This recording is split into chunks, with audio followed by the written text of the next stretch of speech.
It's time for more Esports U playoffs. We got the quarterfinals tonight, and I couldn't be more excited. My name is Seymour, joined by Vincent on the desk for a welcome night of Valorant. Vincent, how are you feeling? I'm feeling good, though clearly not as relaxed and chilling as you are because you were vibing when we came in. It's like just chilling. I love Yeah, it. I mean, I'm ready to go. I'm ready to see some Valorant tonight. It's going to be exciting. We got Columbia versus Fisher Rising A. Two teams are actually kind of running it back from the regular season as well. So I think we get to, True. to talk about that a little bit more over the day. But Vincent, I Hold am on, hold on. loving. I have a question. Which Fisher team are we doing? They have like 12. I mean, Just that's for remind me. I need a that's for us to reminder. find out. That's for us to find out in a little bit. But I was gonna say I'm loving your complexity shirt, buddy. Oh, thank you, thank you. Running I it appreciate it. back. Hey, it came in yesterday, and I had to rep it. I repped it on the stream this morning. I gotta keep going. There's No, only I one love way. it. I mean, that takes me back into way back when complexity did stuff, but Whoa! but we're not talking about tier 1 esports here. We're talking about collegiate esports. We got to rein things into Columbia versus Fisher Rising A because, Vincent, this is a big matchup for both of these teams. Winner gets the bid in for CECC Texas. So a lot on the line versus these two. And for the head-to-head between them, last time we saw these two match up against each other, it was Columbia who took the win. Yeah, and I mean, it's Columbia who are the front runners. They come in, I think it's the number 1 or number 2 seed. Pretty sure it's the number 1 seed overall, and they've been consistently performing. They've been undefeated, haven't dropped the map this entire regular season, and I think that kind of leads us into tonight, where Columbia, as the victor in that regular season matchup, and how well they've been putting things together, have to be the favorites. So I mean, that's just the reality. I mean, you have to think about it that way, but Fisher Rising A, I mean, there's a reason why there is rising in this team, and maybe today they're going to rise to the occasion. But my favorite thing about this run back, this rematch, is that we are getting a little bit of a rematch in the maps as well. We can take a look at the series too, Vincent. Last time it started on Sunset. This time it's going to start on Sunset as well. We get a split map 2 and an Ascent Decider map as our third one. You and I were kind of mentioning too when we were looking at this map set early on. It's an interesting one. I mean, no Lotus is kind of a difference for seeing Sunset as the first map, Ascent as a map 3 where you normally see it as, maps 1 or 2. This is a complete turnaround of what we're used to. Yeah, I think it's really cool to watch this Columbia team play because they're a team of a very rare sight in the collegiate space that does like to play Sunset, and they go to it as much as they can. It was working for them last time out in that previous regular season matchup. It was 13-4 for Columbia College, but Fisher swapped it up. They brought us to split. We saw Ascent previously, but that is going to be waiting for that third map decider should it be necessary. But we're going to jump into the Sunset Agent Select, get things rolling early on, and the question does become, are we even going to get to see Ascent? Because this Fisher team, they didn't even get there, at least didn't get to that third map before. I hope so. But listen, Seymour, talking to the captain of this Fisher team, they were talking about how they've been practicing, they've been making changes, they've been adjusting, they've been getting ready. I think they are in a great mindset to potentially come into this and find a Columbia College that maybe aren't so prepared for them this time around. And you can put a little bit of favor into their side as well, Vincent, because they just beat Siena Heights in, the round of 16 for this tournament. And the map set for that, Ascent, Split, Sunset. A little bit of a turnaround, but it was the Split and the Sunset that Fisher won on. The Ascent didn't go their way, but last time they met versus Columbia on Ascent, it went all the way 19-17. So I think Fisher, they've been feeling that will of revenge. They've been willing themselves to the finish line, and here they are. It's not quite I guess all the way to the finish line, but this is their next step in, I guess, solidifying themselves as a collegiate team. Yeah, right there, on the cusp, on the come up. And I mean, as you mentioned, there is a lot on the line here, particularly in that CECC Texas bid that is coming through. Not to the winner of this match, technically, just for the record, but the winner of ECAC overall. So whoever does win this still has a little bit of space to go up against some tough opposition.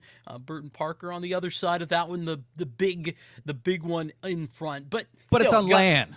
Yeah, exactly. One step closer to land. That's a W for me and a W for anyone else here today. That's for darn sure. As we You jump also into get to this go one. to Texas, Vincent. I mean, I'm in Canada right now. I would not mind going to Texas. Listen, I've been told everything's bigger in Texas.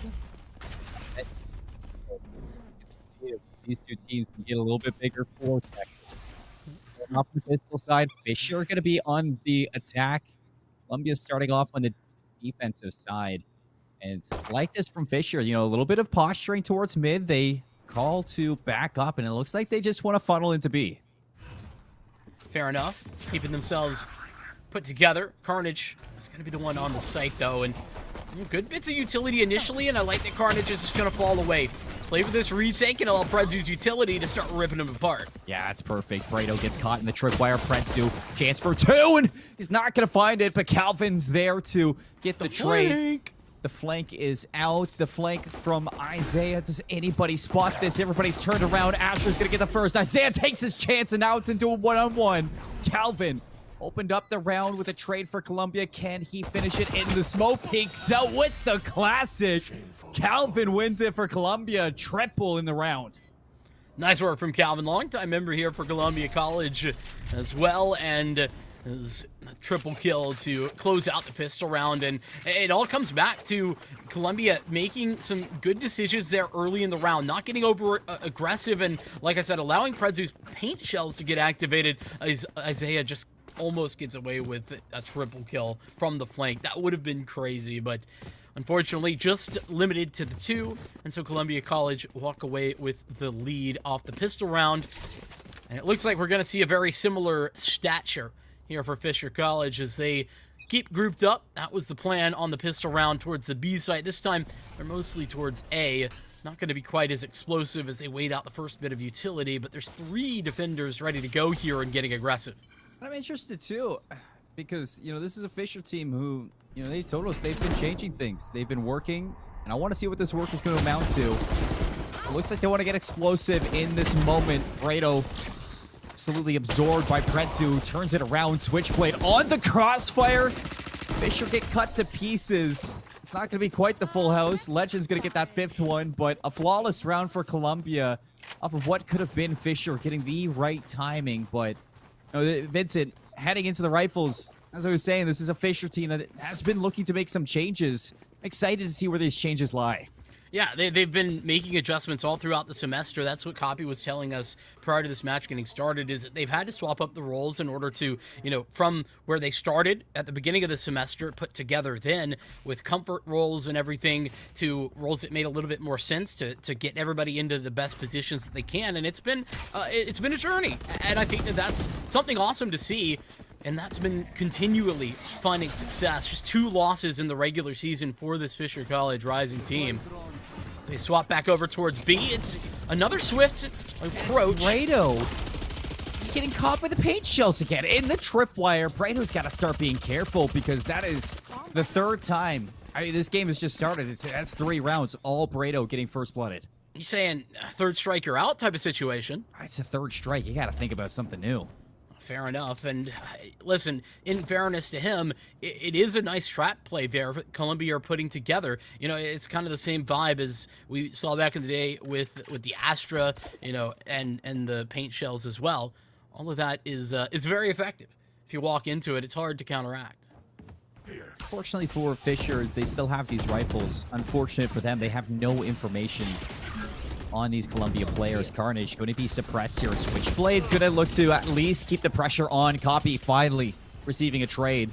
It's a 4-on-3. Copy's going to have to TP out. The Aftershock forces it. 30 seconds. There's no time really for a rotation here.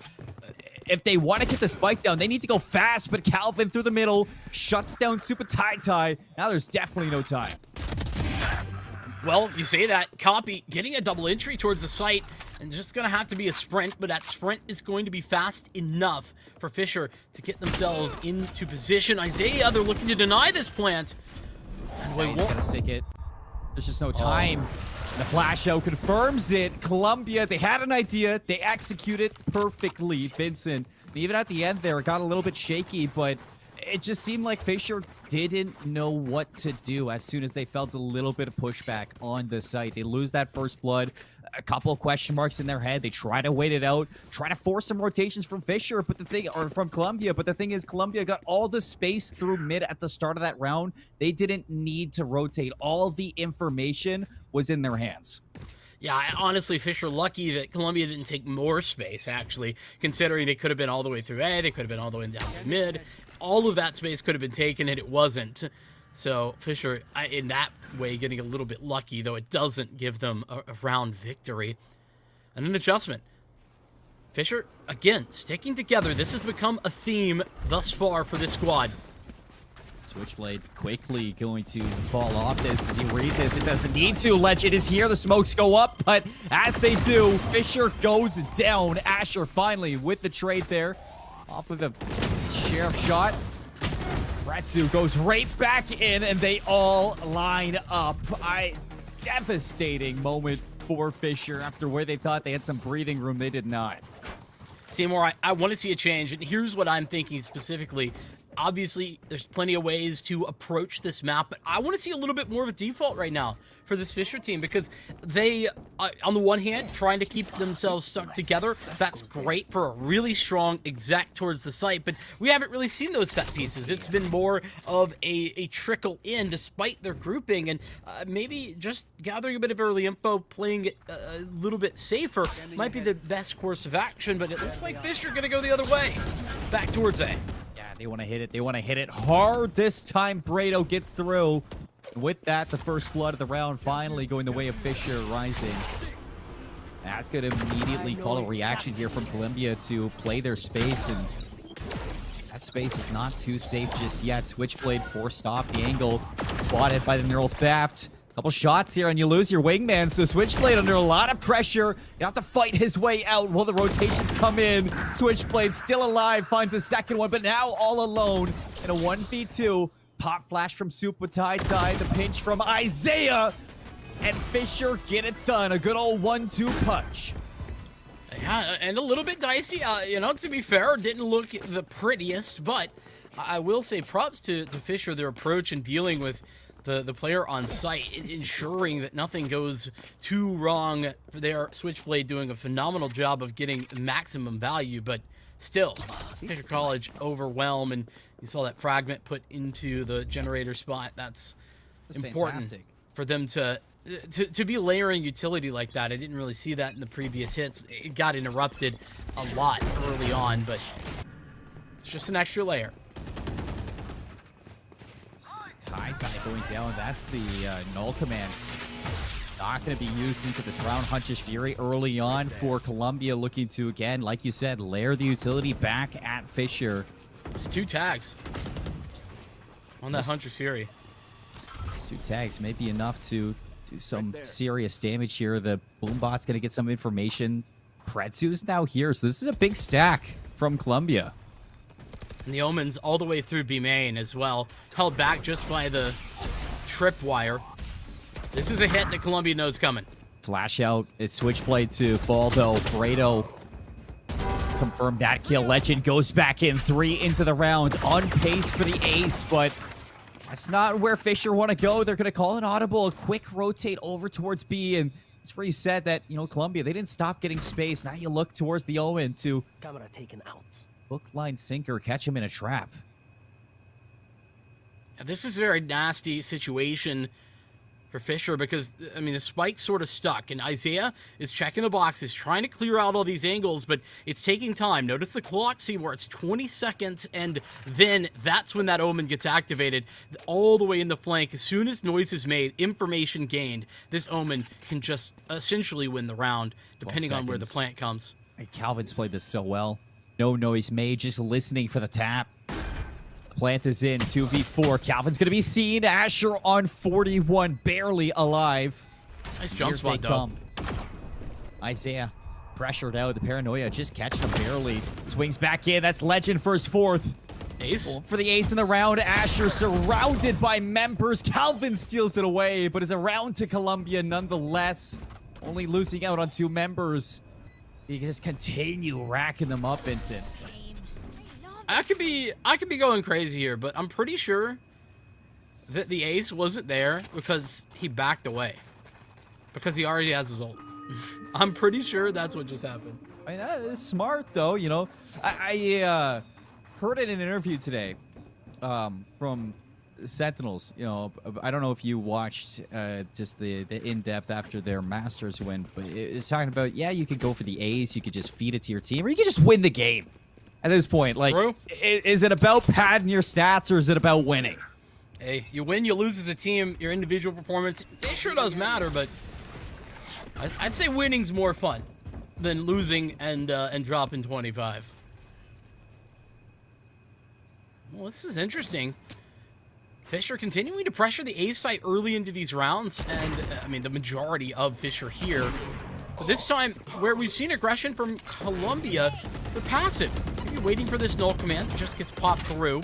Yeah. Or maybe something else. Regardless, they have 3 players here, but they're going to allow for the spike to go down.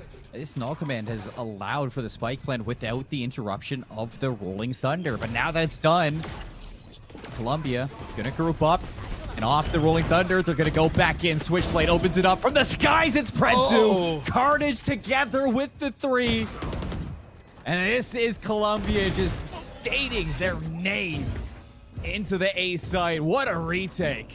It's currently looking like a masterclass, to be honest, for Columbia College. I mean, we knew it was dominant before. 13-4, that was the score line. Just, you know, let that simmer in the back of your head, percolate just a little bit, because at the moment it's 6-1, and we're on pace for that similar score line, if not better. Columbia College continue to find such successes as they have here. And I think that it's important to think about as well that Columbia, they have showcased multiple different ways of being able to win rounds. It's not just that they're playing aggressive. It's not just that they're getting up in the faces of Fisher. They can do that. They have done that. But they play passive, Seymour. They just wait, play for the retake, as it makes sense to do in many situations, and then Rolling Thunder all the way back in. Early paranoia, you see Colombia feeling this pressure that Fisher loves to put on at the start of rounds. Brado has slotted into the cubby, but the re-clear from Colombia, they're looking to get this info back, and they're not afraid to take these fights. Brado 1 for 1.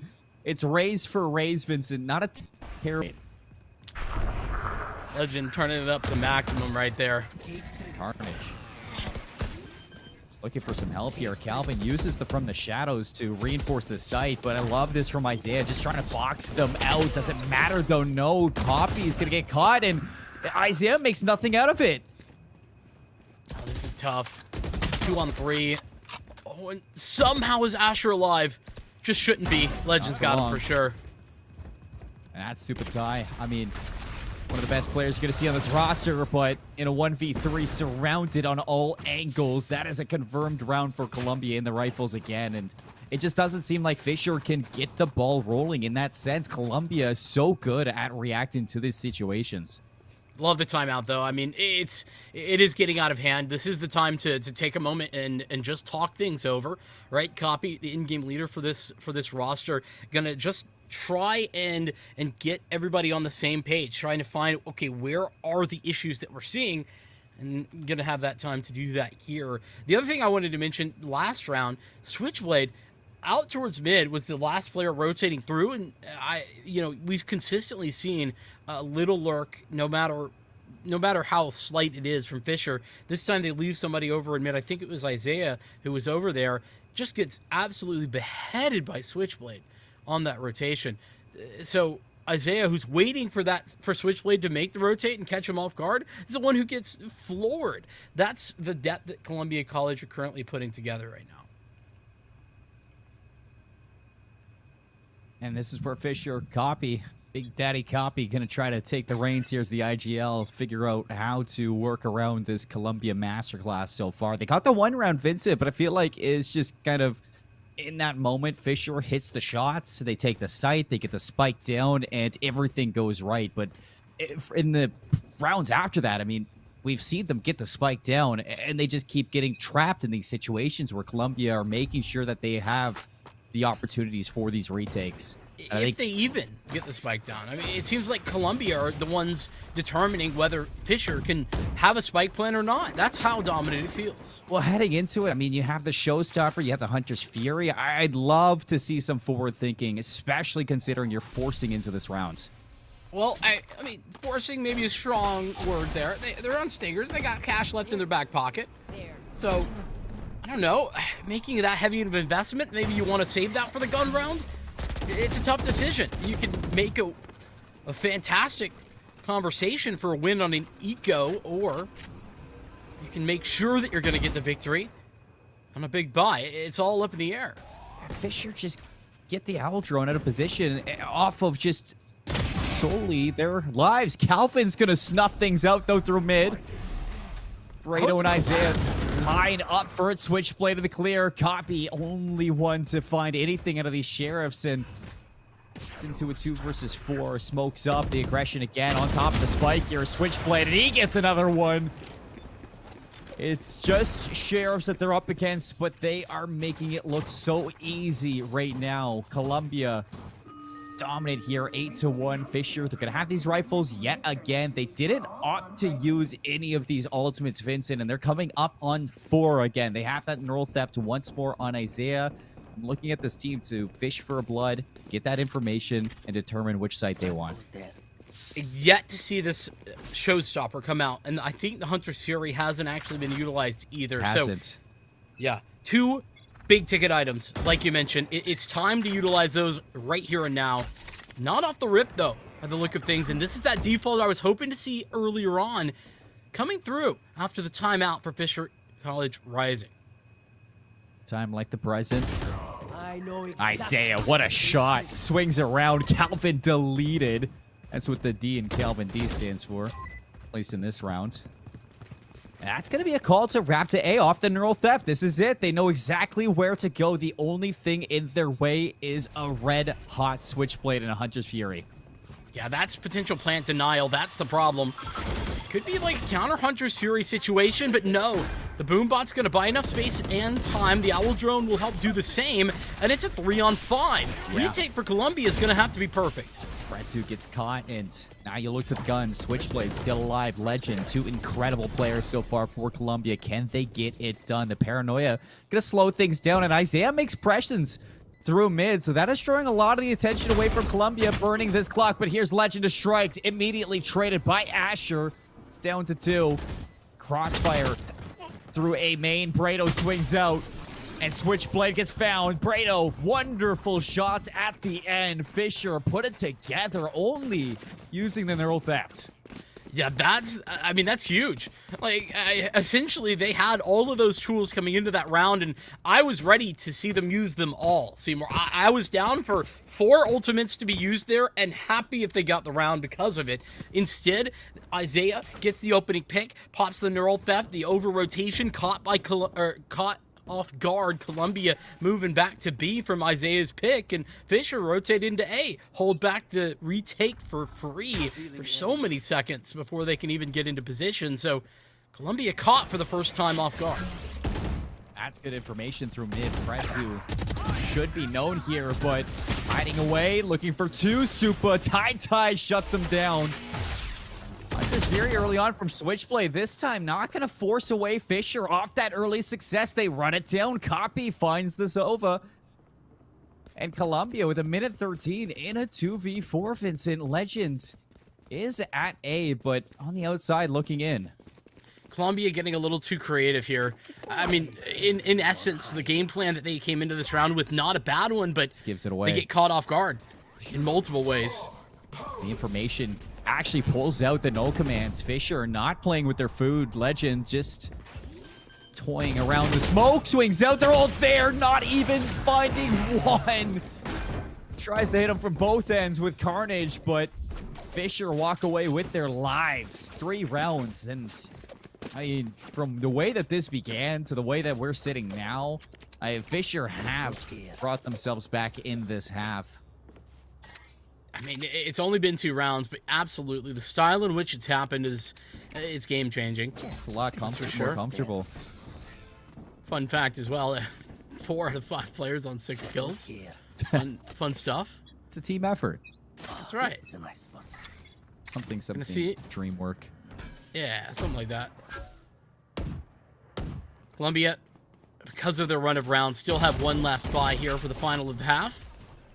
They've been off kilter these last couple of rounds, though, and an adjustment. Back to this buddy system situation over at A that's been very effective with him previously. And now that stockpile, Vince, you still have the Showstopper and the Hunter's Fury. I mean, Switchblades had 2 Hunter's Fury used. We still haven't seen one. Yeah. I mean, that is concerning, but at the same time, you're late into this half. If you don't need it, don't necessarily have to give it up. That gives the chance, maximum chance into this round. Predzu actually loses the timing. Here's the Showstopper out. Brado hunting for it. Imagine it's a blind shot into the corner, but it's one back. Oh, it's awkward. And Predzu gets clipped. What just happened? I love that Predzu's going for that, but that's not the time, not the place. Legend now, the pop flash. Brado clears it. And Switchblades out. It's Carnage. It's through the edge of a smoke, if I'm not mistaken. So a lot more winnable scenario, but keep in mind that Hunter's Fury, we keep harping on it, and here's where it can come to play. Be massive. Gets confirmation on where that Sova is located as well, from the shadows. Strikeman's gonna delay, but Carnage through the elbow actually cuts deep.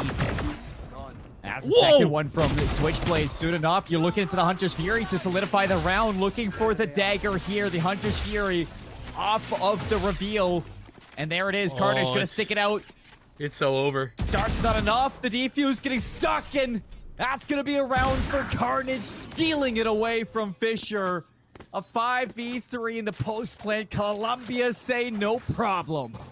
Man, Carnage really did do some thievery right there. I don't know how he got 2 kills. The first kill, I think, the edge of the smoke. The second one was, I don't even know where. Just somehow threaded the needle through some utility, whatever it was. Carnage delivered, and then that random shot through the smoke on the retake to even the odds when it was a 3-on-4. It turned 3-on-3. Columbia College, maybe a little lucky, regardless of what it was. Carnage delivered. Yeah. That's going to be heartbreaking for Fisher. I mean, they did everything right. I mean, they had the setup. Copy gets off the site post-plant. And they even traded Showstoppers and won. Yeah, it's just like that round should not have been lost, and they're going to know that. Yeah, it's those that hurt the most, actually. The most mentally taxing. That's where you have to off to Columbia for getting it done. Oh, for sure. It's where you have to be a competitor, though, Seymour, and just say, GG, go next. Hey, it's fine. Round over. We're going to be moving on to the next one. And that's what we're into here. On to the pistol round. Seems like a must-win for Fisher, but realistically, they can afford a loss. They don't want to. They could. I mean, you're on welfare after that one, but... Food stamps. Asher. Oh, Asher! 2 kills early on, going back in now with numbers. Fisher collapsing. Carnage, can he steal it away again? He can't. Asher gets 4. Opens up the second half with a bang, and that is halfway to the Hunter's Fury. No food stamps required. Who needs welfare? Fisher have got it on lockdown. They're picking up some pieces. A couple at the end of the half last time out. Now a pistol round to add to their display cabinet. Will be into the anti-eco coming up next. And this is where Columbia, with a couple of sheriffs in their hands, I know I'm being a little wild here, Seymour, but I think that this is where Columbia could really seal the deal, you know? Nail in the coffin type of moment. Their sheriffs are fantastic. Oh, I mean, this is Valorant after all. Sheriff and the want to win can go a long way. That's right. Oh, Columbia, good posture for mid. Open up the door to market. That's going to force some attention here from Supatai with the Spectre. Opens up the round. Now looking to escape. The fault line is good, but not good enough for a trade, Vincent. Nobody follows it up. It's the reveal that gives it away. Carnage all the way from B main. Asher, though, continuing to keep numbers. Owl Drone is going to force Calvin back. And, well, this is all going down. Calvin's looking for some real estate here. And a copy's going to sniff it out. Wonderful job from Fisher. Yeah, Carnage didn't know it, but was stuck between a rock and a hard place there. Nice awareness that Fisher put together as well, just to keep them a little bit honest.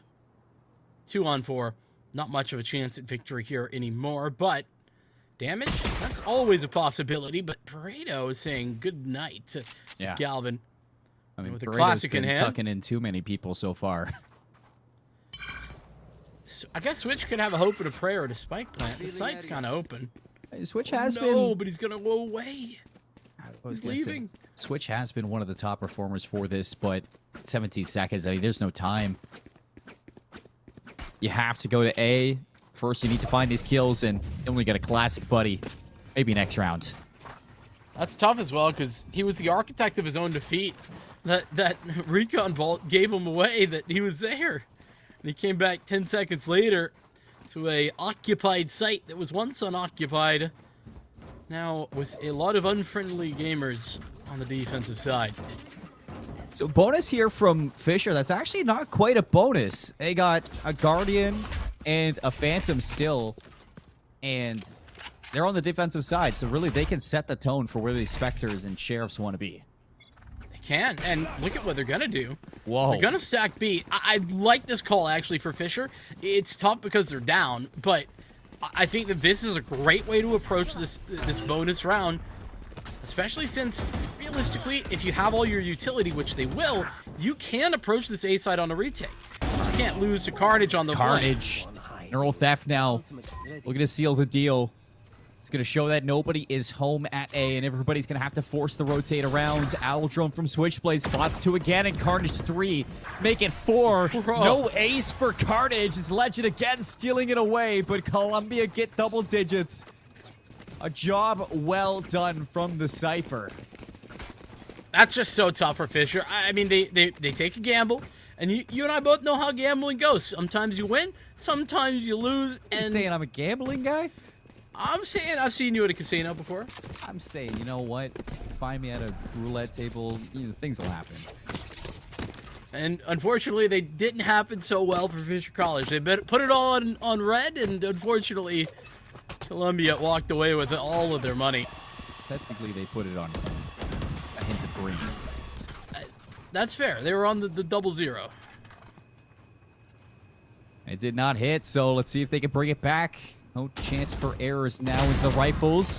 Pareto starts it off. The fault line keeps him into the corner, but that's going to slow down Columbia. The aftershock Legend drops as well. 1 by 1, Columbia continuing to trickle in. Pareto asking for help, but it is not going to come. Carnage gets caught through the A site. And nothing going right for Columbia here. I mean, this is just buckets and gloves off. And a brawl on the site.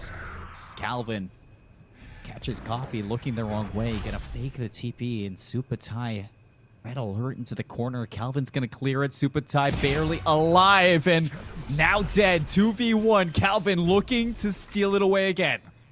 This is winnable. Look at the utility left in their pocket. Well, just actually put down the last dark cover. Never mind. That's going to be utilized to escape. Fisher, stick together. Arms locked 1 by 1. They march. Asher's got the reveal. It doesn't catch Calvin. The dark cover's still up, but it's not going to stretch. Looking for the trade. Swinging it together. Isaiah's going to tap it. Calvin slowly out from the shadow. Ready, Calvin! Oh my goodness. The clutch steals it away once more. Fisher cannot buy themselves a trade in the ice. I mean, listen, they needed to be making those purchases. Those were must-win situations. Oh, no. Fisher, they were starting to bring themselves back. They might have lost the previous round, but it was off the back of just a gamble stack. It was fine. Everything was fine until it wasn't, Seymour. You have to trade those. You just have to. A 1v4 clutch there. And an uncharacteristic round for Columbia College where nothing was going right, turned entirely on its head by one man. And Prezi wants to turn it up to 10. Isaiah going to be caught right away. No more Cypher copy. Looking to go above. Stop this fight from getting planted. He will, but traded inside the smoke. Carnage continuing to trade things out. Pretzel pushes through, and it's all down to 1. Low HP onto Carnage, but it just doesn't seem like it's going to be enough. Map point for Columbia. They barreled their way into B. Nicely played, Columbia College. I mean, that clutch just gives them everything that they could ever want. Calvin, what an incredible turnaround, and that round, it looked like they're playing with house money. And I mean, honestly, they were. Fisher College down 5 rounds into this game. They've done better than they did in the regular season, but just by 1. Anything further, though, 7 rounds required for this comeback team. It's a long road there. I'm not seeing a world where that happens. Showstopper for Brado. Looking for names, but Predzu jumps it over. I don't know how Brado just continues to take to the sky, but Brado still finds the kill. Needs to get away. The re-clear from Columbia. They want the trade. They get 2. All right, we're clearing them out as well. Knows they're stuck. Calvin catches Ty elsewhere. And the B side overwhelmed. There's 2 members left. That paranoia not gonna hit anybody. The Hunter's Fury. Oh, they're chasing Copy down through walls, Seymour. Through the wall. They sure need a little bit of that Columbia magic right now, 2v4, to stay alive on Sunset. They knew this was going to be a Calvin. tough... I mean, they knew this was going to be a tough game, but this has been devastating in so many different ways. Carnage blocking out Market. The Aftershock just makes it worse. Caught now. Asher revealed. Shot in the back, and Columbia 13-5. They take Sunset. They lead the series in this best of 3. And they make it look damn good. They do. And, you know, it's not like we could say this is out of the realm of expectation. This is what we were seeing previously. This is the same exact map. I mean, 13-4, 13-5. You can see the difference, the similarities there regardless.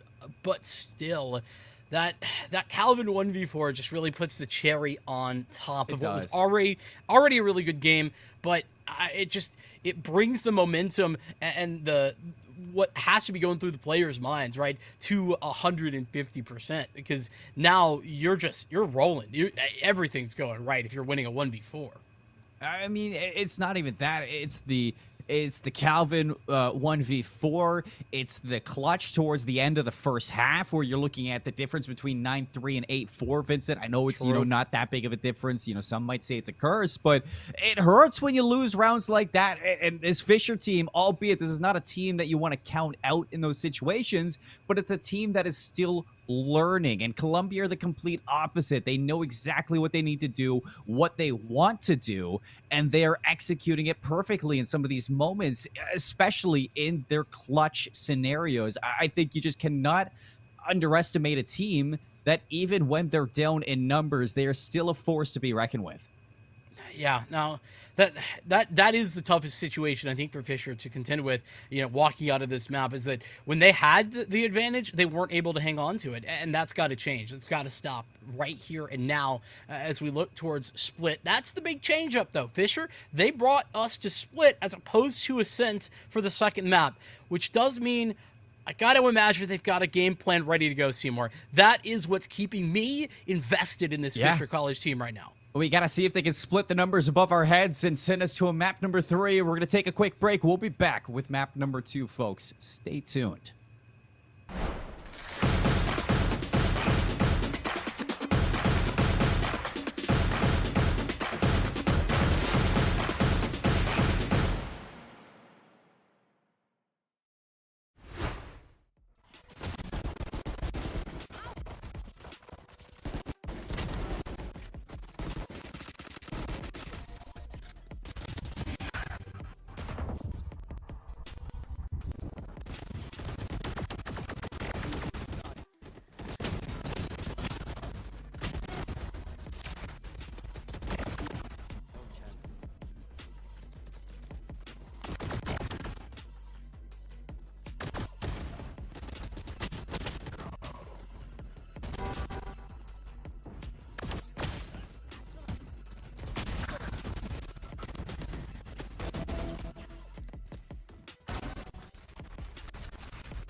Welcome back, everybody. A little bit of a short break, but we have our second match of the quarterfinals between Columbia and Fisher Rising A and Vincent. I mean, I am so excited for this map because instead of running it back and playing kind of the exact same scenario that we had last time these two teams met, we get to see Split now instead of Ascent for our second map. And we put a lot of focus on Fisher Rising A heading into that Sunset, and we talked a lot about that team, but I want to shift our focus over towards Columbia because this is a team who not only has proved themselves, but they've been making changes of their own and putting on a show like that on Sunset with so many clutch scenarios.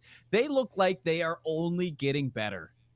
Yeah, I mean, they bring in Switchblade at the beginning of this semester, from what I can see, and it was a Columbia team that was already good. I mean, they've been flirting and even in the top 30 for, some time. They've been there, and then they fell out. Unfortunately, had some rough losses in CVAL that didn't really get them anywhere closer, but they're losing to teams like UCF, which is a really good team, a top 10 team. Yeah. So, they're good, but just aren't quite there. They can sometimes be competing up against the best, but they aren't quite of the best just yet. And I think this is, a proving ground, right? They're continuing to show that they are at that caliber. They've done it by not losing a map the entire season, by not losing a map in their first playoff game. And they're going to try and continue that story here and now as we look towards Split. Yeah, and, Split instead of Sunset, two very vastly different maps, I'd say, not only in the rhythm of the game, but just in the compositions that we're going to be seeing.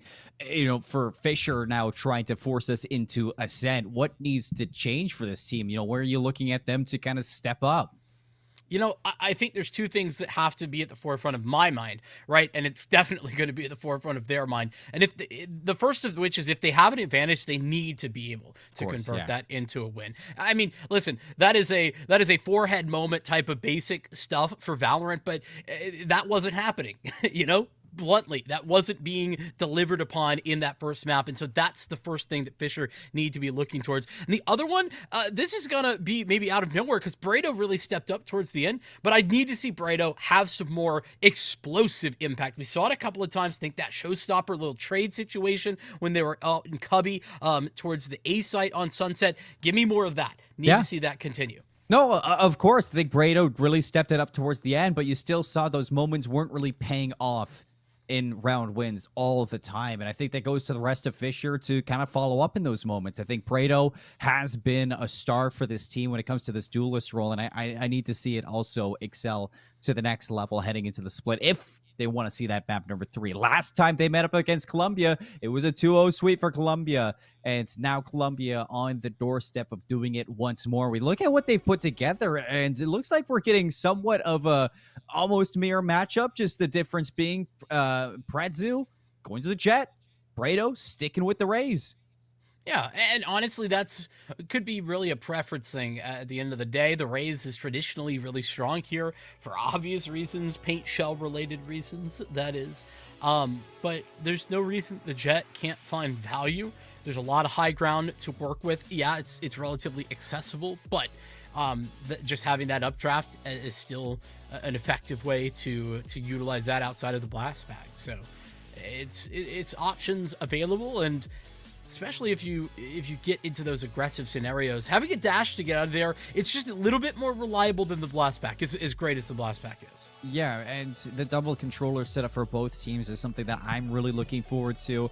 I think when we look at a map like Sunset, it's very explosive. You hit the site, you hit it hard. On Split, it's more methodical, and I think the double controllers are going to allow for that chess game to really reach a new height.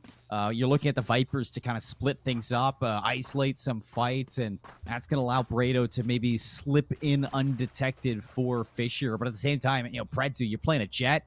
I think if there's one thing you look at in a Jet, especially on Split, you need to make moments for yourself. Well, map 2 back in week 6 went into overtime. Actually, it was a couple of overtimes. 19-16. Yeah, I think it was the scoreline. Point being, it went the distance. We'll see if that's going to be the case here. It's a lot of rounds. Sure is. Like another game.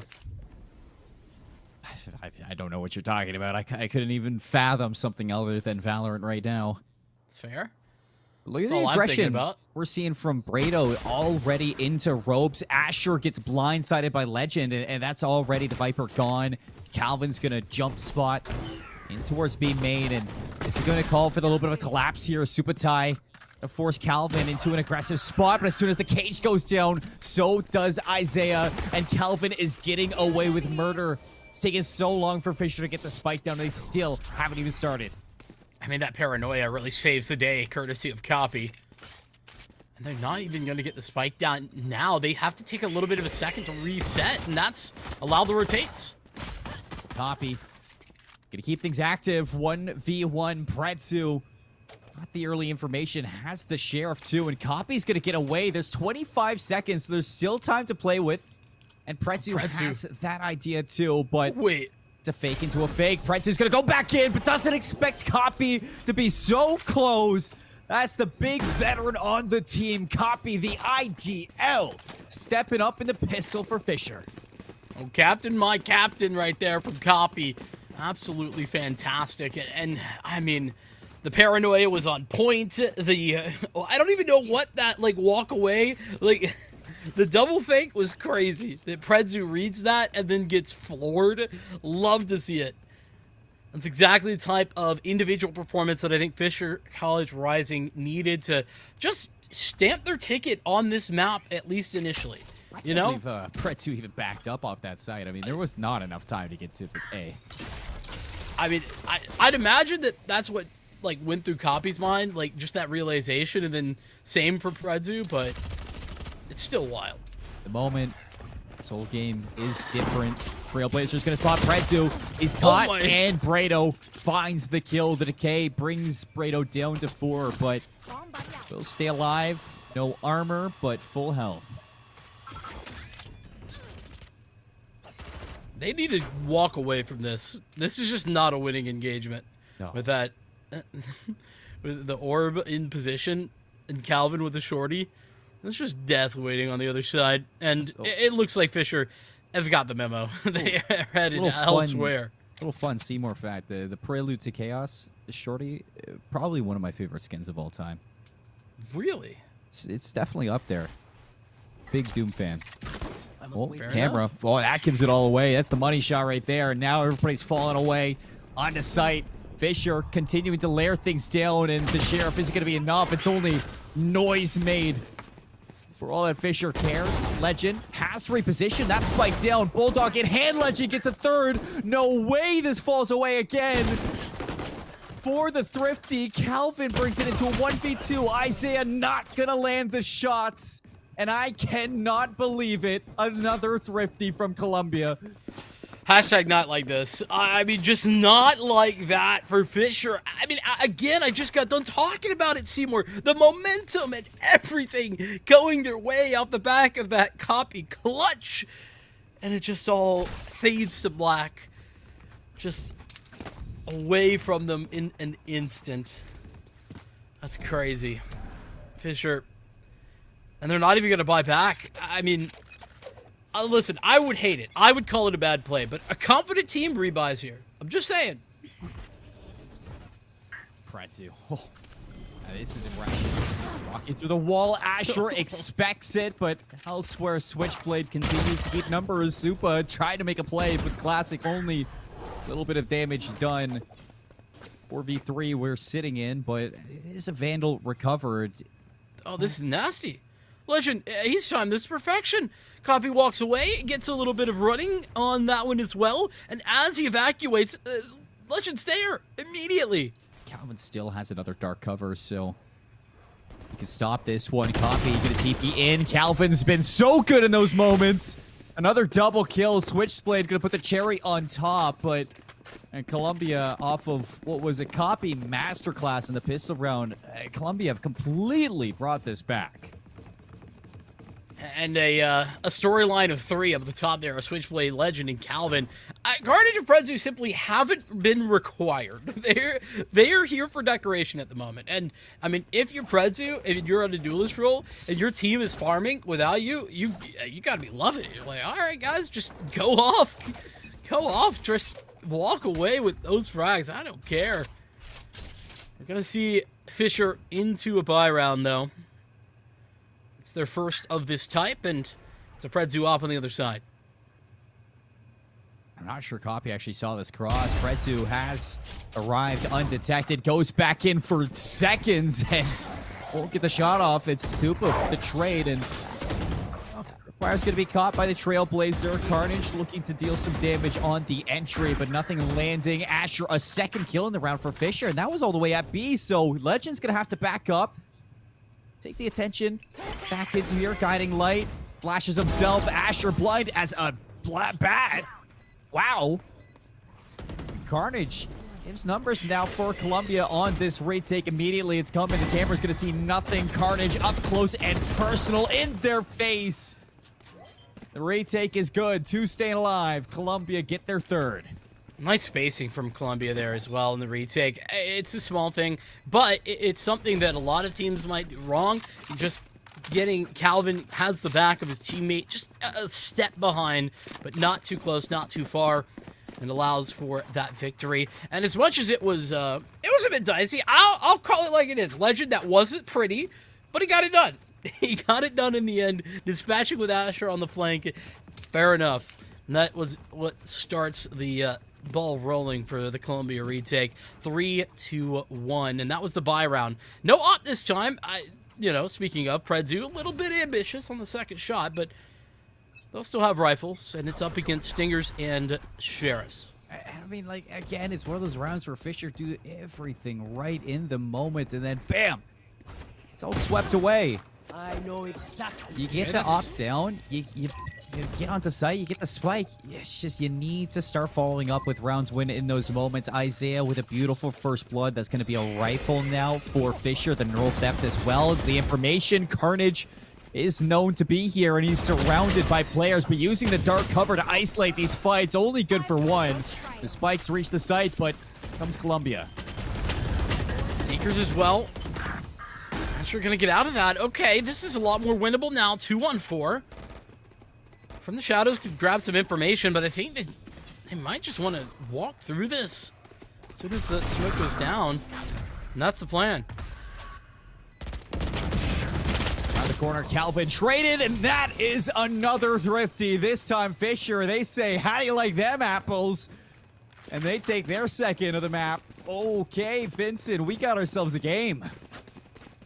Well, unfortunately, it really wasn't so much apples. It was bananas and Predzu slipping on one. Very aggressive down mid. Didn't really have the backup required to make such an aggressive play. And on an eco, no less. Or up against an eco, no less. And that's what starts the ball rolling for Fisher. They close the distance well. And I think that's Columbia, for the first time this entire series, making a pretty big mistake that ends in a round victory. Not just a round victory for Fisher, but an eco win. A lot slower of an approach from Fisher. Most aggression ramp. Upatai opens up the round there. Sky versus Sky, and it's Columbia now. Gonna have to react to this one. It's good information as well. On to Predzu. Brado taking space. Still Carnage on site. Has yet to be found, but it's Columbia members dropping like flies, and all of a sudden Carnage again going to be feeling this pressure. The camera seeing the oncoming traffic playing around the pillar. Carnage trades it out. Anything more would be highway robbery, but you still see Fisher checking off the list of members to take down Carnage. Only good for a second. We're tied at 3. Vincent and Fisher have found their way back into split. Yeah, a bit of a rhythm starting to emerge from them. A lot of presence towards that A site, but ain't nothing wrong with that. If it ain't broke, don't fix it. You know how I like to roll. Oh, this is a nice Never a bad idea. And it looks like we are going to continue to see that early utility towards the A site for Fisher. And the mid presence that they've been putting together. A little bit of a signature at this point for the map of Split. Will continue as well. The information on the guiding light. Should be expected, though, the way that Columbia play this. They always have a member in mail. The wall up for Asher, who's been actually a really standout player for Fisher this map as the lurk. Looking for some timing once more. Predzu going to be watching the ramp, but a lot of map control from Fisher. They already have Brado in ropes. Yeah, this is nice. I mean, we're at the 1 minute mark, and this is exactly the type of setup you'd like to have as you're executing a site. And that's what's going to happen. You can see they're going to group up, setting the tone. As the toxic screen comes back alive, Predzu, a lot of pressure falls on his shoulders. Here it is. Predzu, the info goes back in. Taylor wins out to safety. Neural theft from Carnage. The information, but do they expect Brado right away? It doesn't matter. The cage is up, and Predzu finds a third. Brado, that's so unfortunate. It makes a sound there. Carnage once more. And rightfully so. Fisher cowering in fear to the skies. I thought the classic hit that, but a Switchblade taking the final kill. Copy. Finding a kill in that round, but other than that, Columbia, I mean, look at Predzu really stepping up. Before that, Predzu was sitting 1-6. Yeah. There was an assist there for Predzu, so I'm pretty sure that classic did indeed hit. It was just Switchblade to steal it away. But yeah, I mean, massive from Predzu. Love the off angle. I mean, you know, I mentioned a couple of over-aggressive moments here already, but this was a play that was precisely what was required to get them both. And a massive error as well on that flank coming through from the Rays. Needed to be silent, instead makes just a little bit of noise on the zip, and that's the end of them. Carnage turns on a dime. Viper pit over a mid. It's going to force away Fisher. Oh, they're investigating. They're interested in trying to determine what, if any, gameplay has been found off the back of this. But show me a little domain battle. The showstopper up above. Switchblade, though, catches it. Incredible reaction from the new kid on the block. Now Calvin tucked away. All the attention to Predzu. Calvin executes Isaiah and gets away to safety as well.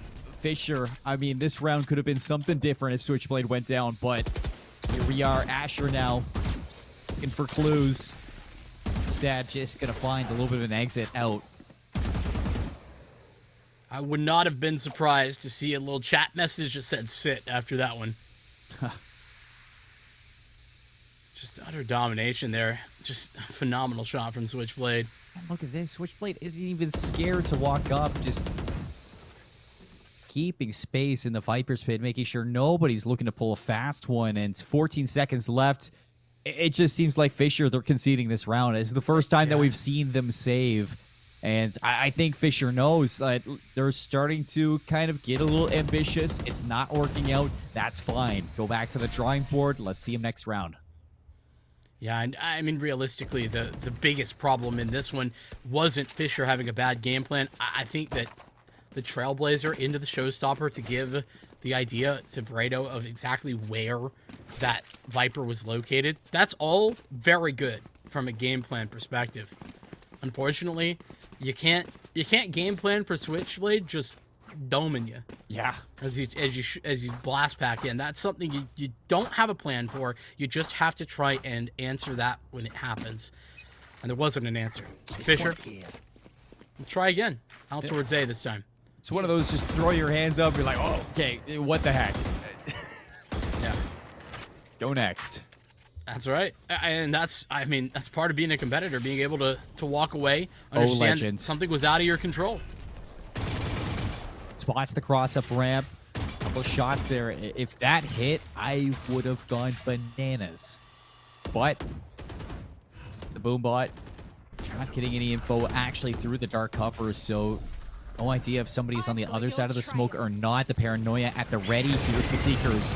Guiding light makes it hard for Legend to really shut down these cabbages, but it's going to be up top. The pressure is seen, and Asher opens up the round with the kill onto Calvin D. That's the first controller down for Columbia. Information on site too, so I like this call to back off, though. It's Switchblade, the only person to block off B, gonna go down. Do you know that's what the D stands for, is dead, actually? Unfortunate, but, you know, speaking it into existence. It's 3-on-5. They can get the spike down. I don't think they need it, but they have the Viper's Pit as well. That was a nice shot. Luckily catches Prezu. If not, you might have seen the Viper's Pit get used. But look at Asher stepping up. 3 kills in the round. Already the rotation through mid from Isaiah. Looking to solidify this round with the high ground presence. Legends in the 1v3. Kenya clutch up again for the team. Has an idea that maybe the flank is going to be seen by the time it's draining. And copies in B main. So Legends, lots of work to be done. The ping off the camera. Isaiah wins it. 4 rounds for Fisher. Leave the op on the ground. Nobody wants to play with that. Apparently not, which, I mean, on the attack side, understandable. Predzu currently doing just fine without it. One more buy in the back pocket. Actually, they still got cash. Now that I look at it, Predzu, though, does not, and he's going to be on a Blade Storm. First of the series, actually. So be keeping your eye out on that direction.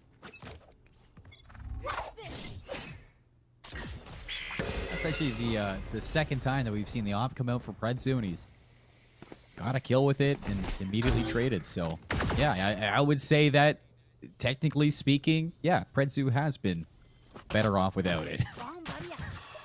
Yeah, I've been able to find a multi-frag without it, but... See if the blades are any different. Already a rotation, though. Speaking of those blades, kind of leaning towards A. Some sound is made. Just the wrong call here. The Legend is on 5 health. Where does this come from? I imagine it's, you know, off of some kind of an engagement from Asher. Yeah, a little spam through that that toxic terrain, I think, out here towards A. The only issue is that you're the one with the heal, so you can't heal yourself back up, and Copy gets the better of those blades. So ultimate's gone from the Jet. They have Heaven control, and they're gonna walk up the ramp and look to take the height now. Carnage backside gonna be seen. Brado, we're gonna take now flight into the back end here. Brado around the corner, swings it, immediately removes Carnage, and that's the sight gone. Viper's Pit's up from the shadows, shut down. And to make matters worse, Isaiah gets Calvin. I mean, they're so committed. I mean, realistically, 2v5, you think maybe you should just save, but they were already on site. Copy with a 3K. It's all a little tied up here at 5 apiece. And a timeout. The first of its kind here from Colombia in this series. Into round 11. They want to talk it over. Get some input from everybody and try and find out what's quite been going wrong here. And honestly, Fisher, what they've been doing really well is taking early map control. They're defaulting early well.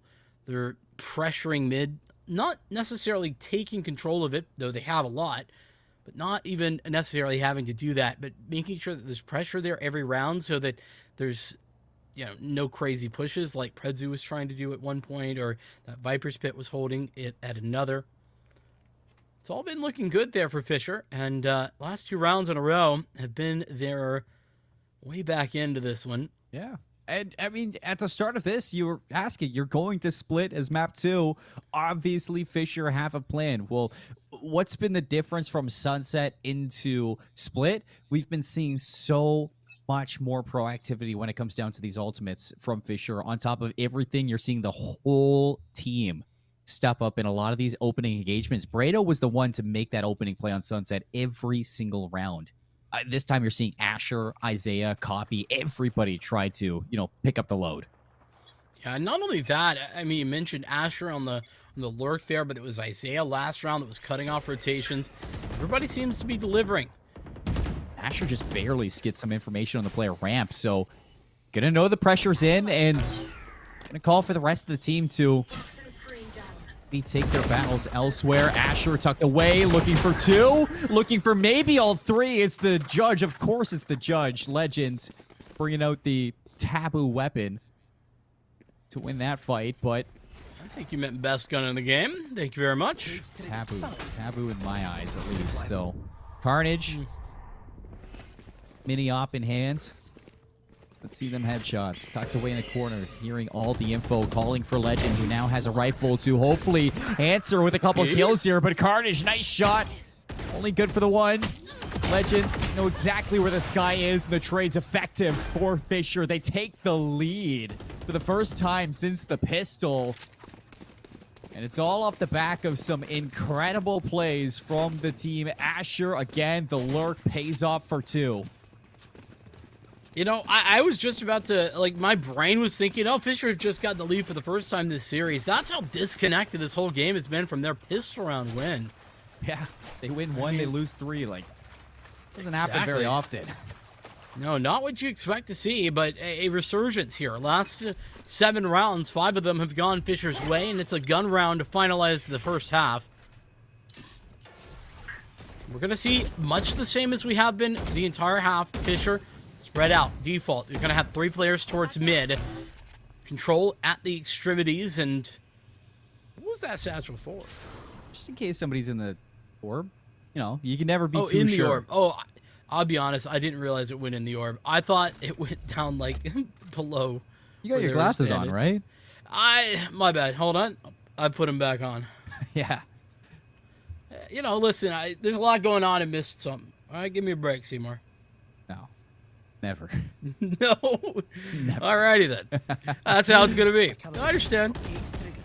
Okay, remember back on Sunset, last round of the half, you were looking for 8-4. You got a 9-3. This time for Fisher, if they can walk away 7-5, that would be fantastic. But in the tripwires, Switchblade is going to catch them. Copy now looking to turn the tides of battle, and Asher is going to be the one to equalize. Copy removes Carnage, and we're in a 2v2. But already Columbia here to pick up the pace. Pretu on site. Shuts down the player in the back. It's all up to Supa, but Calvin says no. We're staying tied. We're keeping this game all the way to the end. And fair enough. I mean, Cobby did everything humanly possible to bring that one back. A little shrouded step to get across. Surprising Switchblade up on top of the rafters, and it all goes well until it doesn't. That paranoia late into the round for Calvin is just too perfect. We walk away with it, and then we head into the second half pistol, where I would say things matter a lot, except we saw they don't actually matter at all on the pistol. Especially not if Columbia lose it.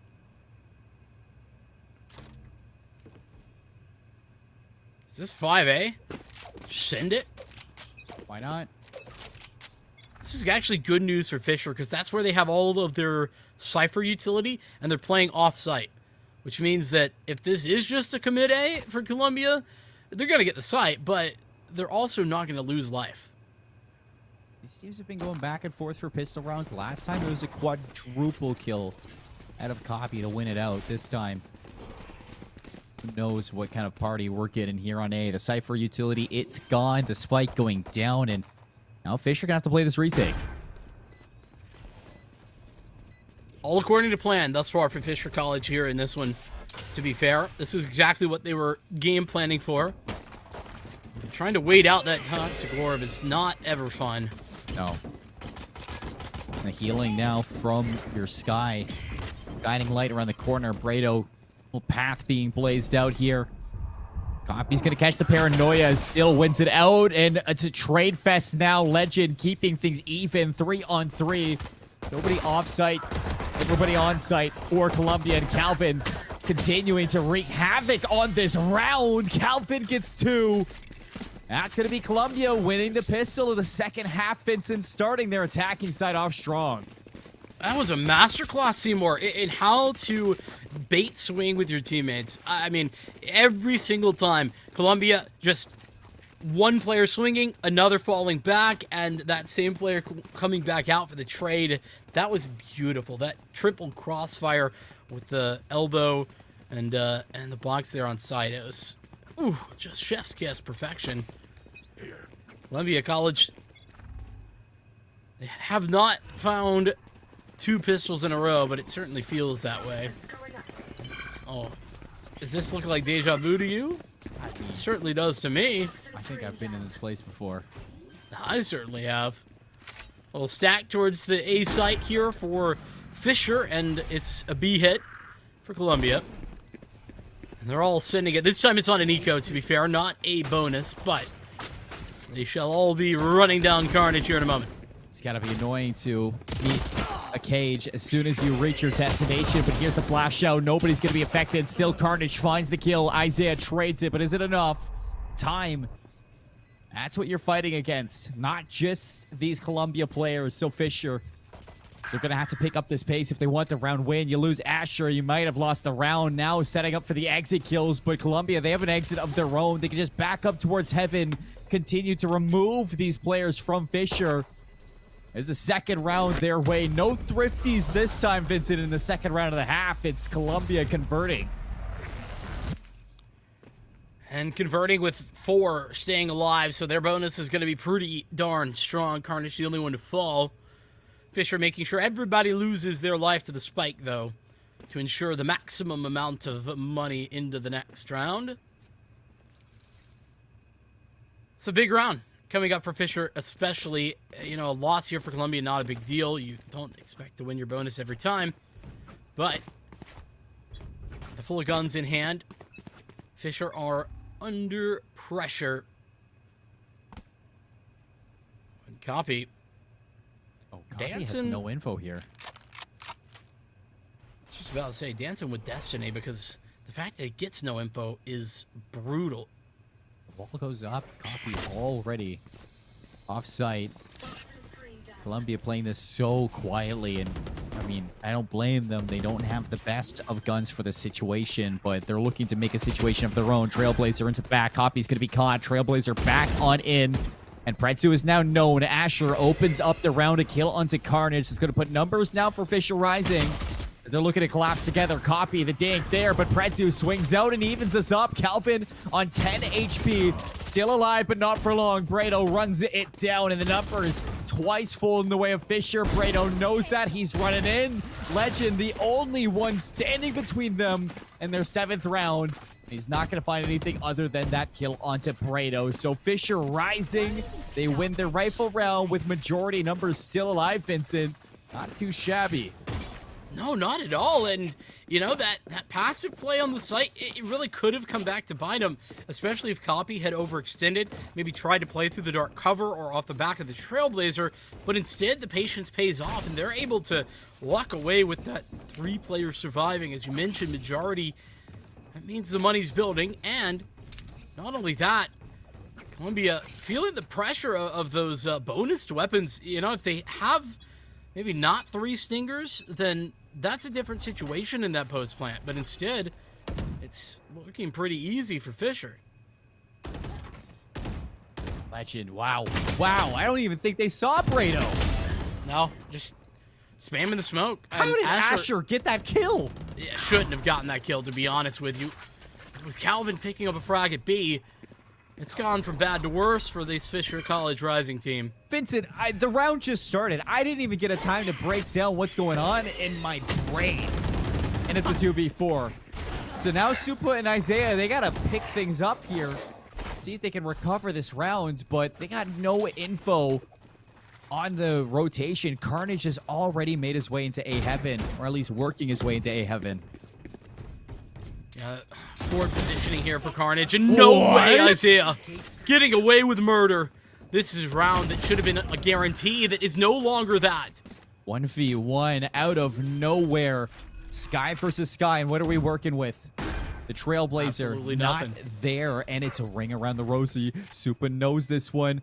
Legend's gonna put the dog down and hide in the corner. Supa's gonna walk right into this one. Legend is ready! A clutch moment again for the Sky this time. Legend in the moment. A triple kill in the round. It's such a heads-up play, too. You use the Trailblazer, Vincent. You see nothing. So, you know, you put the utility away and you trust your gut. Yeah, and unfortunately, Supa, I think, working with a little bit of misinformation there, probably thought they heard something they didn't. Whatever it was, not looking the right direction, not even in the right zip code, if we're being honest. It's Fisher who answered the call up against the bonus round, who can't quite do it in the next. And a very, amazing shot from Copy. Forget what I was going to say.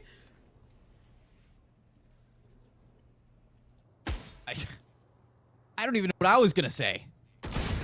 Do it again. Oh, okay. My bad. Well, here we go. Okay, the trade that Predzu's looking for. That's the Seekers now called in from Colombia off the clutch. And they know exactly where the retake is going to be coming from. Players in heaven ready to jump out. Trying to make these moves, though, up against rifles this time. It's a difficult story. Maybe not so difficult if you find those kills. Asher and Isaiah, rifles of their own. The From the Shadows is going to give the site up, but it looks like Colombia want to play through main. And the Seeker is going to give that away. Paranoia not going to hit the mark. Asher and Brado stand up tall. They stand on the front line ready to fight. Isaiah sticking the defuse out. There's plenty of time to collect these guns. Make sure you are ready for the next round. But again, just like earlier on in the first half, a little taste of their own medicine when it comes down to thrifties there. Fisher demonstrating the capabilities of these individuals, Vincent. This team that has been scrapped together this season, molded into what they are now. You know, at one point, it may not have been a worry for Colombia, but here today, they're trying to put them in the blender. Colombia currently getting blended up pretty good in these last couple of rounds. Yeah, they've traded, but down to a 1v1, and then that retake looked beautiful. I don't even know how Asher and Isaiah got the opening 2 engagements towards the site. And Brado getting away with murder there. Can pop the paint shell as well to force them away. Legend getting some timing here. Asher has no idea that the frenzy has snuck through. That's a rifle for Colombia. The only member at A is going to be Isaiah. Although, no neural theft really in position here from Carnage. He's trying to get there so he can use it. That's going to give away the positions.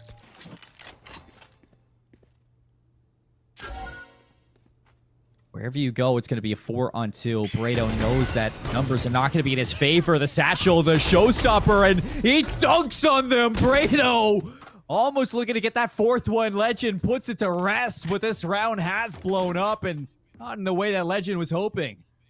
Yeah, and the spike down so disjointed from the rest of this play.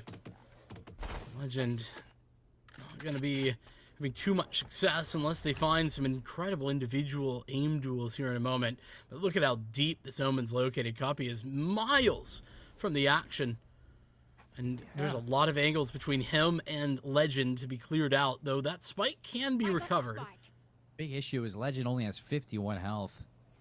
I mean, yeah, that's true. But getting a spike down, which is being allowed right now for Fisher, props to them for making this decision and just sticking with it. But that does give a slight chance.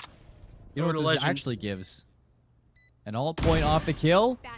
And a defuse alt point as well. Legend, though, not going to expect a second one. So Isaiah's going to get one step closer into that neural link, or neural theft again. My thanks. Oh. And a second one off the defuse, too. So, although, you know, Fisher, they give up the plant, they get something in return. Cage triggered. Has that been something you're looking into? Getting your brain, like, neural linked into the internet or something? Saw that they did that recently. I don't know how I feel about it. Wait, actually, for real, that's not just a movie? I thought it was just a No, movie. yeah, they, you know, there was, This goes here. I saw, you know, I didn't look into it too deeply, but I saw the, you know, the headline of an Sounds article. like you were. I saw a headline of an article, and it's somebody in a wheelchair got a neural link to actually use it, and they played games with it too, video games. Oh, okay. Hey, games are pretty sick. Columbia College got to get back in the game. Head's currently out of it. It's 9-9. Yeah, walking away with 2 rounds in a row now, and hello. The camera being spotted out. We've not seen a lot of A-centric approaches here for Columbia. They've mostly been worried about mid, late hits towards B, or more aggressive hits towards B. One or the other. Isaiah strikes first. Predzu gone, who has been a little bit silent this map. You know, had his moments, especially with the operator, but recent on this attack, haven't seen too much from Predzu. Calvin on the outside of this Viper's Pit gonna go in. The timing just barely off. Calvin gonna paranoia. Asher still finds the kill before dropping. Could have been a whole lot worse there. Love that approach, though, from Columbia, right? Trying to make your way through mid, that's just never going to be working. Not against a Viper's Pit, especially when there can be 2 or 3 defenders there. Instead, they're going to group up, get through tower, find that flank, and then crunch towards the Viper's Pit to expose it. It does leave them at a disadvantage thanks to Isaiah's phenomenal shot from heaven, but it's still a great way to expose mid control. Here we go on A. 2 members, no 3 here.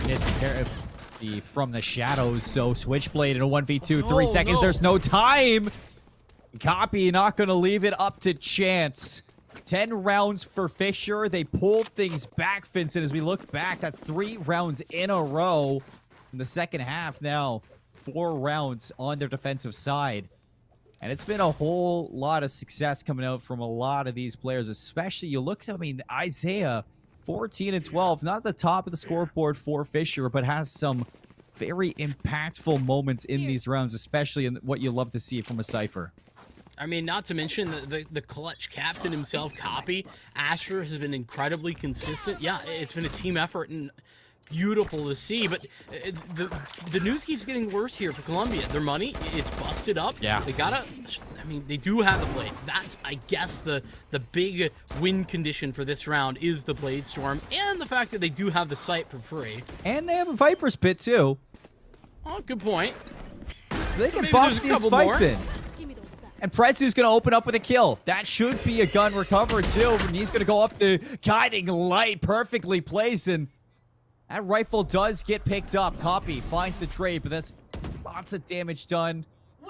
And an exit strategy as well from Carnage. Isaiah gonna have to read this one, and I think he will. Now that they see that camera, they have an idea that Carnage is gonna be playing out here.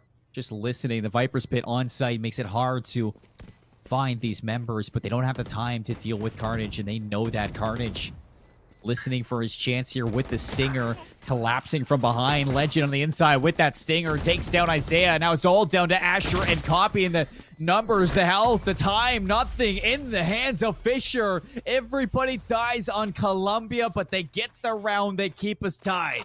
I mean, who the hell cares? They were saving. It doesn't matter. The blades are gone anyway. There's literally no point. And yeah, they could have recovered additional weapons, but they have money anyway. This is massive. What a turn there for Columbia. Off the back of the Blade Storm as well. Excuse me, Predzu, who's been hot and cold. I mean, listen, it's been good when it's good, not so great when the struggles arise. And I think that Predzu has had some really high impact moments, but they've been fewer and far between than I would have liked to see. But that's when you need them to show up, is those big impact moments, and that was last round. Yeah, well, again, Columbia just showing that they're never truly out of this map. Even at a deficit, even after Fisher puts together, you know, round after round, they still fight back. And they win the unthinkable Trailblazer here. Predzu now looking to follow this one up, but really get the kill. He does not. Isaiah pinches together, but Isaiah doesn't get the kill on the... Oh, Fisher kind of falling to pieces here. Separated on both sides. It's all up to Copy. Clutch himself to make this difference. He gets one. Copy a second one. He brings it into a 1v1 again. Legend. Job done in plus on there for Copy. Soup is on the fast rotate. Quick on the flank. Should be expected to a certain degree, but the time is what is of the essence. And Legend's position here, it's just a straight up duel. It is a straight up duel. No utility. Just guns, and Legend's okay with that. Twice he has to face Supatai in the 1v1, and twice Legend's gonna win it. For Columbia, that means the advantage. And the flashbacks continue, my friend, because remember, last time Ascent, it was overtime. Columbia edge out after many a try. And at the moment, it's 11-10, a gun round up for Fisher College. It's not great economically for Columbia. Guardians ×2 win that what matters. And Colombia have just a 1-round lead. But here, let me do some hypothetical for you. A loss here, Colombia money reset, and that's 11-11. Wow, my eyes are Over down. cage, Isaiah's going to get the info on the pressure up ramp. Ty, that was through the cage. That was all the way from screens. Yeah. Hello. Oh, I don't think Isaiah was really ready for this one. And now that's going to give up a little bit of space towards heaven. Scuba Ty feeling the pressure here. Pretzu gets around the corner, 87 health. Now Ty in trouble. Calvin's going to remove Ty from the site. And 50 seconds for the retake. Asher's got to play their life. So, man advantage once again here for Colombia. It was Copy who did the job last time. Put him into 1v1. Gonna need to deliver again. Oh, and timing. Not expecting Switchblade in the corner. Colombia woken up. It's like there's a beast inside them, and Fisher did not want to face this beast. They had it at bay for so long here on Split. And that beast was ready and present on Sunset, but went back into the cave for a moment. And now back when they truly need it. 3 rounds in a row for Colombia off the back of a round they really should not have won. And now they look at putting Fisher down in a 2-0 fashion, winning the bid to CECC and stopping what has been a big moment for this Fisher Rising team. But that moment, it's falling. And Vincent, it's disappearing. I mean, it's about to be gone if Fisher College can't bring this back ASAP. And they're losing member after member. The site, it's B, and it's fully game for Columbia College. Pretzu brings it to a 1v5. Asher has been fantastic, but how good is this Viper? Not good enough. It's a flawless to close out.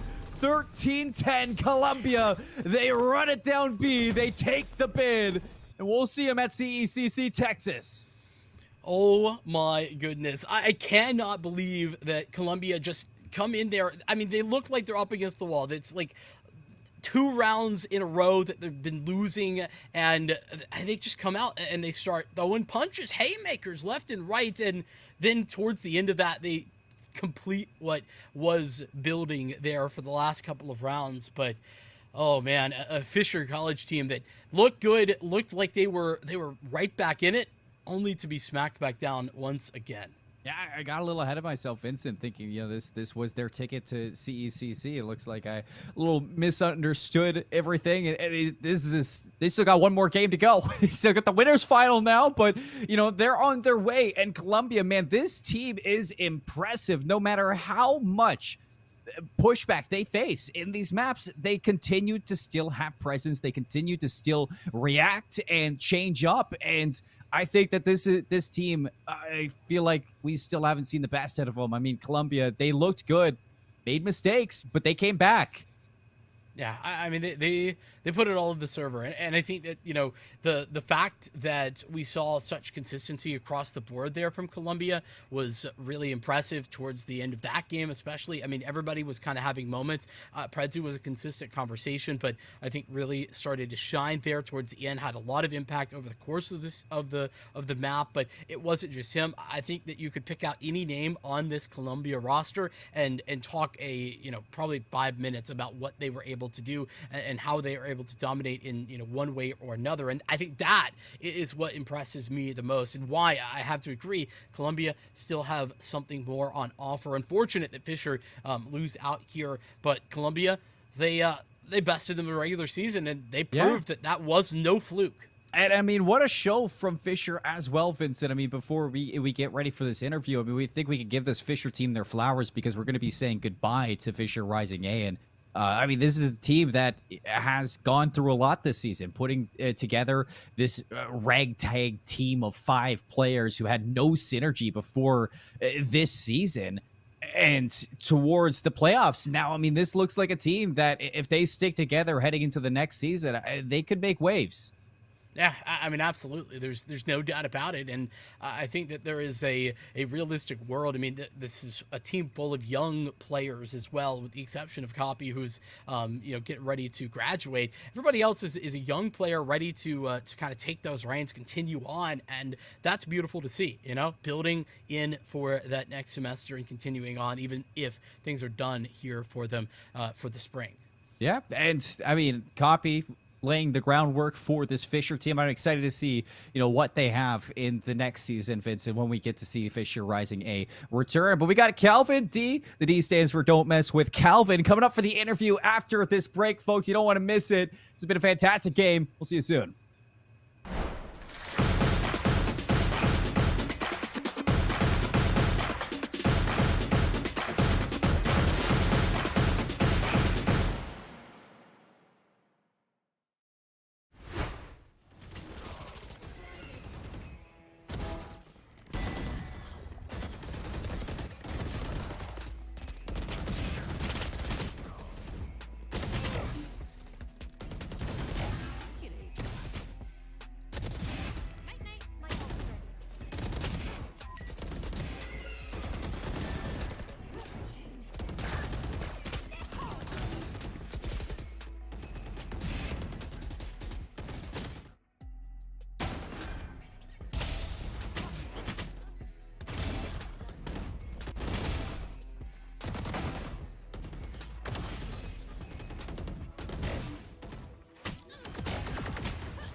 What incredible series we got today for our quarterfinals. We get Colombia punching their way into the winners final for their chances, further into CECC. The semifinals coming up next for Colombia. Fisher, I mean, they stood in their way, Vincent, but it just wasn't enough for tonight. We got Calvin in the booth joining us, and I think I'm really excited to bring Calvin in here, kind of pick his brain about this one, because we talked a lot about Calvin. We had a lot of fun with him as well, and here we go. Calvin, I mean, how do you guys feel after a 2-0 win today over Fisher? I know you guys 2-0'd them previously in the regular season. What's the vibes like?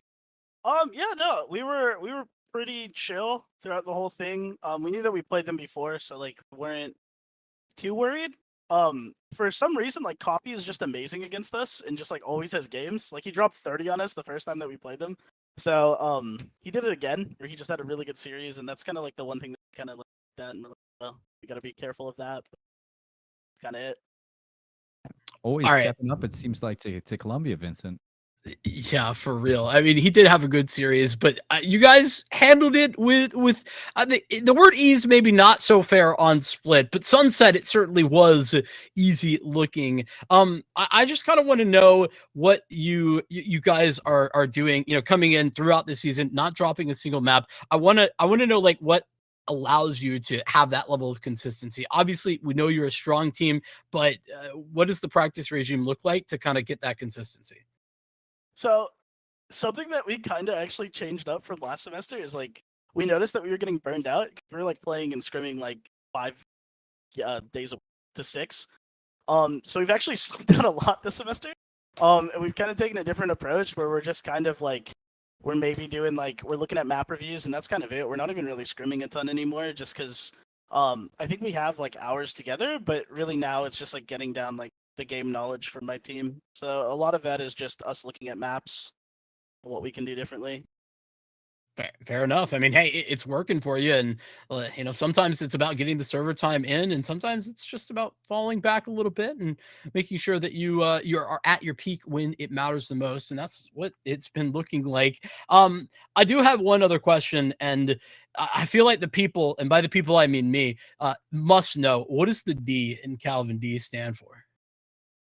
It's just my last name, so that's kind of where I put it in. Okay, I can't say I'm a little disappointed, but I can't be critical because my whole name is just my last name. So, Yeah. So it's like it doesn't stand for dad. No, no, that'd be crazy, Seymour. It Who would doesn't say stand that? for like don't mess with Calvin or something like that. because I'm the old guy on the team, people like to say I'm the dad, so it could stand for dad as well. Oh, Yeah. okay. Calvin dad out here. Calvin dad. But that's pretty much Well, it. Mr. Calvin, I have to do, or I have to ask, with your next match, you got Kaiser or Wichita State in the semifinals. As a team, do you guys have a preference on who you want to face, or is it just whoever's in front of you, you're taking them down? Yeah, we just kind of have the approach to play who's ever in front of us. That's kind of like we just take it a game at a time. I think that's the best way to do it. And that's how I look at it as the IGL of the team. Tell the same thing. I love that. And, with obviously Texas on the mind of you and your team, what kind of steps are you guys? Well, I guess we've already kind of answered this question, but, with Texas on the mind, what would that mean for your school or as you guys as a roster if you made it? Yeah, I actually 2 years ago I went to the CECC in Atlanta, with Boise State, and then I transferred here, and we haven't really gotten back to it. But this is our first year where we've kind of been a competitive roster, building a program out here with Columbia, and so I would love to go back to CECC. I had a really good time when it was in Atlanta 2 years ago, so I'd like to take these guys here for my last year of kind of playing, to be able to bring my team there. I love that. A little bit of a full story, round the clock effort from you guys at Columbia. And I am excited to see if you guys do make it. Before we let you go, though, any shout outs that you want to make to the stream? Yeah, man, shout out to my team. This is kind of my last year playing, so all of these games are kind of sentimental to me, and I love playing with these guys. Shout out to my parents and my beautiful girlfriend, Avery. That's kind of it. I love that. I love that. Thank you, Calvin, for coming on, and have a great night. Enjoy your win. Of course. Thank you, guys. Well, Vincent, Calvin, I mean, he comes on, shares a little bit about the knowledge over in Colombia. It seems like they know exactly what they want to do. They know exactly what's on their mind. Texas is on their minds, and they're ready to get there. Yeah, I mean they put on a performance today worthy of that potential spot. I mean, they have a potentially tough competition up against Burton Parker. That would be the likely finals scenario to get there. All of that coming up here for the Valorant side of the ECAC. I can't wait to see where that goes and who gets that bid. Yeah, no, neither can I. But for you guys, if you guys have been enjoying some esports, we're not done for the week. Tomorrow at 7 p.m. Eastern, we get the ECAC Rocket League quarterfinals, Florida International University versus Wichita State University. And then at 8 p.m., we switch things over to the ECAC Overwatch quarterfinals, Florida Atlantic University versus Fisher College Thieves. So we get Fisher back on for some Overwatch tomorrow. Make sure you're following Esports U, showing up and enjoying these streams. It's always a lot of fun here. Until next time, folks, take care. Have a great night. We'll see you tomorrow.